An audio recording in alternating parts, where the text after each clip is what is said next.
வணக்கம். ஆகாஷவாணி திருச்சிராப்பள்ளி.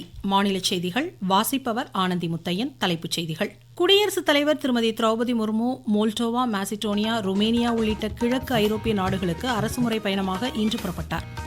இந்திய கைவினை கலைஞர்கள் உலகளாவிய சந்தை வாய்ப்புகளை பெற ஒரு மாவட்டம் ஒரு பொருள் முன்னெடுப்பு வழிகோலுவதாக பிரதமர் திரு நரேந்திர மோடி தெரிவித்துள்ளார். நாடாளுமன்ற மழைக்கால கூட்டத்தொடர் நாளை தொடங்கும் நிலையில் அனைத்துக் கட்சி கூட்டம் புதுதில்லியில் இன்று நடைபெற்றது. பள்ளிக்கரணை சதுப்பு நிலத்தை பாதுகாக்க மாநில அரசு நடவடிக்கை எடுக்க வேண்டும் என்று பாமக தலைவர் டாக்டர் அன்புமணி வலியுறுத்தியுள்ளார். ஃபிஃபா உலகக்கோப்பை கால்பந்து இறுதிப் போட்டியில் அர்ஜென்டினா இன்று ஸ்பெயினை எதிர்கொள்கிறது. இனி விரிவான செய்திகள். குடியரசுத் தலைவர் திருமதி Droupadi Murmu Moldova, Macedonia, Romania உள்ளிட்ட கிழக்கு ஐரோப்பிய நாடுகளுக்கு ஒருவார கால அரசுமுறை பயணமாக இன்று புறப்பட்டார். தமது பயணத்தின் முதற்கட்டமாக நாளை மோல்டோவா செல்லும் அவர் அந்நாட்டு அதிபர் மயா சந்துவுடன் பேச்சுவார்த்தை மேற்கொள்கிறார். அந்நாட்டு நாடாளுமன்ற தலைவர் உள்ளிட்டோரையும் குடியரசுத் தலைவர் சந்தித்து பரஸ்பர ஒத்துழைப்பை வலுப்படுத்துவதற்கான ஆலோசனைகளை மேற்கொள்கிறார். தமது பயணத்தின் இரண்டாம் கட்டமாக நாளை மறுநாள் மாசிடோனியா செல்லும் அவர் அந்நாட்டு தலைவர்களுடன் வேளாண்மை, மருந்தியல், அறிவியல், தொழில்நுட்பம் உள்ளிட்ட துறைகளில் பொருளாதார ஒத்துழைப்பு குறித்து ஆலோசனைகளை மேற்கொள்கிறார். இறுதிக்கட்டமாக வரும் 23ஆம் தேதி ருமேனியா செல்லும் திருமதி திரௌபதி முர்மு அந்நாட்டு அதிபரை சந்திக்கிறார். இந்திய கைவினை கலைஞர்கள் உலகளாவிய சந்தை வாய்ப்புகளை பெற ஒரு மாவட்டம் ஒரு பொருள் முன்னெடுப்பு வழிகோலுவதாக பிரதமர் திரு நரேந்திர மோடி தெரிவித்துள்ளார். புத்தாக்கத்துடன் வடிவமைக்கப்படும் நமது பாரம்பரிய கைவினைப் பொருட்கள் உலகளாவிய வரவேற்பை பெற்றுள்ளதுடன் நாட்டின் பொருளாதார வளர்ச்சிக்கு முக்கிய பங்கு வகிப்பதாக மத்திய நிதி அமைச்சர் திருமதி நிர்மலா சீதாராமன் தெரிவித்துள்ளதை சுட்டிக்காட்டிய பிரதமர் வெளியிட்ட செய்தியில், இதன் மூலம் நீடித்த வாழ்வாதாரம் உறுதி செய்யப்படுவதுடன் நமது பாரம்பரியம் வலுப்பட்டு பாதுகாக்கப்படுவதாக பெருமிதம் தெரிவித்தார். சுதந்திர போராட்ட வீரர் மங்கள் பாண்டேயின் தன்னிகரற்ற தியாகம் மற்றும் வீர தீரத்தை ஒவ்வொரு இந்தியரும் பெருமையுடன் நினைவு கூறுவதாக பிரதமர் தெரிவித்துள்ளார். அன்னாரது 199வது பிறந்தநாளை ஒட்டி அவர் வெளியிட்ட செய்தியில் மங்கள் பாண்டேயின் நாட்டுப்பற்று வரும் கால தலைமுறையினருக்கு உத்வேகம் அளிப்பதாக கூறினார். நாடாளுமன்ற மழைக்கால கூட்டத்தொடர் நாளை தொடங்கும் நிலையில் பாதுகாப்புத்துறை அமைச்சர் திரு ராஜ்நாத் சிங் தலைமையில் அனைத்துக் கட்சி கூட்டம் புதுதில்லியில் இன்று நடைபெற்றது. மத்திய அமைச்சர்கள் திரு கிரண் ரிஜிஜு, திரு JP நட்டா உள்ளிட்டோர் கலந்து கொண்ட இக்கூட்டத்தில் மழைக்கால கூட்டத்தொடரை ஆக்கப்பூர்வமாக நடத்துவது குறித்து விவாதிக்கப்பட்டதாக தெரிகிறது. இதனிடையே திரிணாமுல் காங்கிரஸ் அதிருப்தி உறுப்பினர்களுக்கு BJP ஆதரவு அளிப்பதாக கூறி காங்கிரஸ், திமுக, சமாஜ்வாதி, இடதுசாரிகள், ஆம் ஆத்மி, உத்தவ் தாக்கரேயின் சிவசேனா பிரிவு உள்ளிட்ட எதிர்க்கட்சிகள் அனைத்துக் கட்சி கூட்டத்திலிருந்து முதலில் வெளிநடப்பு செய்தனர். இருப்பினும் தங்களது எதிர்ப்பை பதிவு செய்த பின் அவர்கள் மீண்டும் அனைத்துக் கட்சி கூட்டத்தில் பங்கேற்றனர். அடுத்த மாதம் 13ஆம் தேதி வரை நடைபெறும் மழைக்கால கூட்டத்தொடரில் பல்வேறு முக்கிய சட்ட திருத்த மசோதாக்களை தாக்கல் செய்ய மத்திய அரசு முடிவு செய்துள்ளது. ஆரோக்கிய இந்தியாவை உருவாக்க பொதுமக்கள் சைக்கிள் பயணத்தை தங்களது வாழ்வியல் முறையாக மாற்ற வேண்டியதன் அவசியத்தை மத்திய விளையாட்டுத்துறை அமைச்சர் டாக்டர் மன்சுக் மாண்டவியா வலியுறுத்தியுள்ளார். புதுதில்லியில் 82வது ஞாயிறுதோறும் சைக்கிள் பயிற்சி இயக்கத்தை இன்று தொடங்கி வைத்து பேசிய அவர், சைக்கிள் பயணங்களின் மூலம் உடற்தகுதி மேம்படுவதோடு எரிபொருள் சேமிப்பு மற்றும் சுற்றுச்சூழல் மாசுபாட்டை குறைக்க முடியும் என்றார்.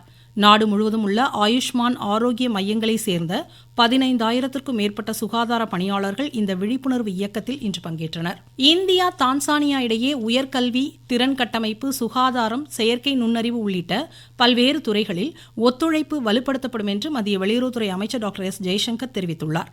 தான்சானியா அதிபருடன் புதுதில்லியில் இன்று ஆலோசனை மேற்கொண்ட பின் சமூக வலைதளத்தில் அவர் வெளியிட்ட செய்தியில், ஜான்சிபார் வளாகத்தில் செயல்படும் சென்னை IIT பிரிவு ஆப்பிரிக்காவின் கல்வி மற்றும் மேம்பாட்டிற்கு இந்தியா முன்னுரிமை அளிப்பதை உறுதியுடன் எடுத்துரைப்பதாக பெருமிதம் தெரிவித்தார். நீங்கள் கேட்டுக்கொண்டிருப்பது ஆகாஷவாணியின் மாநில செய்தி அறிக்கை. ஊரக வளர்ச்சிக்கான புதிய அத்தியாயம். வளர்ச்சியடைந்த இந்தியாவிற்கான ஊரக வேலைவாய்ப்பு உறுதி மற்றும் வாழ்வாதார சட்டம் செயல்பாட்டிற்கு வந்துள்ளது. இந்த சட்டம் ஆண்டிற்கு 125 நாட்கள் வேலையை உறுதி செய்கிறது. வாரந்தோறும் ஊதியம் வழங்கப்படுவது கட்டாயமாக்கப்பட்டுள்ளது. பணி முடித்த 15 நாட்களுக்குள் ஊதியம் வழங்குவதை உறுதி செய்வதற்கான அம்சங்களும் இதில் இடம்பெற்றுள்ளன. கால தாமதமாக ஊதியம் வழங்கப்பட்டால் அதற்கான இழப்பீட்டு தொகைக்கும் வகை செய்யப்பட்டுள்ளது. வளர்ச்சியடைந்த இந்தியாவிற்கான பயணத்தில் மோடி அரசு தொடரும் சீர்திருத்த நடவடிக்கைகள். தேசிய விருது பெற்ற திரைப்பட கலைஞர்களுக்கு மத்திய தகவல் ஒலிபரப்புத்துறை இணையமைச்சர் டாக்டர் எல் முருகன் வாழ்த்து தெரிவித்துள்ளார். தமிழ் திரைப்பட இசையமைப்பாளர் திரு ஜி.வி. பிரகாஷ் உள்ளிட்ட பல்வேறு கலைஞர்கள் உலக அளவில் சாதனைகளை படைக்க வாழ்த்துவதாக அவர் கூறியுள்ளார். முதலமைச்சர் திரு விஜய் வெளியிட்ட வாழ்த்துச் செய்தியில் சிறந்த நடிகர், சிறந்த இசையமைப்பாளர், சிறந்த சண்டை பயிற்சியாளர் உட்பட 10 தேசிய விருதுகளை தமிழ் திரையுலகினர் வென்றது பெருமைக்குரியது என்று பாராட்டியுள்ளார். பள்ளிக்கரணை சதுப்பு நிலத்தை பாதுகாக்க மாநில அரசு நடவடிக்கை எடுக்க வேண்டும் என்று பாமக தலைவர் டாக்டர் அன்புமணி வலியுறுத்தியுள்ளார். சென்னையில் இதனை வலியுறுத்தி கையெழுத்து இயக்கத்தை இன்று தொடங்கி வைத்து பேசிய அவர், சென்னையின் முக்கிய இடங்களில் ஏரிகள் ஆக்கிரமிப்பு செய்யப்பட்டுள்ளதாக கூறினார். தமிழக சதுப்பு நில ஆணையம் செயல் இழந்துள்ளதாக கூறிய அவர், நீர்நிலைகளில் குப்பைகள் கொட்டப்படுவதை தடுக்க நடவடிக்கை எடுக்க வேண்டும் என்றும் தெரிவித்தார். கடலூர் மாவட்டத்தில் பயிரிடப்பட்டுள்ள காரிஃப் பருவ பயிர்களை விவசாயிகள் காப்பீடு செய்து பயன்பெறுமாறு ஆட்சித்தலைவர் திரு சி.பி. ஆதித்ய செந்தில்குமார் அறிவுறுத்தியுள்ளார். நாகை மாவட்டத்தை சேர்ந்த விவசாயிகள் குறுவை பருவ பயிர்களை வரும் 31ஆம் தேதிக்குள் காப்பீடு செய்து கொள்ளுமாறு அறிவுறுத்தப்பட்டுள்ளனர். இதுகுறித்து எமது செய்தியாளர். நாகப்பட்டினம் மாவட்டத்தில் 2026-27ஆம் ஆண்டில் குறுவை பருவத்தில் நெற்பயிரை பிரதம மந்திரி பயிர் காப்பீடு திட்டத்தின் கீழ் பதிவு செய்ய வருகிற 31ஆம் தேதி கடைசி நாளாகும். நிதிநேர நெரிசலை தவிர்க்கவும் விவசாயிகளின் விண்ணப்பங்கள் விடுபடாமல் இருக்க பிரிமியர் தொகை செலுத்தி தங்களது பயிர்களை முன்கூட்டியே பதிவு செய்ய கேட்டுக் கொள்ளப்படுகிறார்கள். விவசாயிகள் இத்திட்டத்தின் கீழ் பதிவு செய்யும் போது வங்கிக் கணக்கு புத்தகத்தின் முன்பக்க நகல், ஆதார் அட்டை நகல் ஆகியவற்றை இணைத்து காப்பீடு செய்து கொள்ளலாம். நாகையிலிருந்து செல்வன் ஜபராஜ். பெரம்பலூர் மாவட்டத்தில் இணையதளம் வாயிலாக மக்கள் தொகை கணக்கெடுப்பு விவரங்களை பதிவு செய்வோரின் வசதிக்காக வட்டாட்சியர், பேரூராட்சி, நகராட்சி அலுவலகங்களில் வரும் 31ஆம் தேதி வரை சிறப்பு மையங்கள் அமைக்கப்பட்டுள்ளதாக ஆட்சித்தலைவர் திருமதி சரண்யாரி தெரிவித்துள்ளார்.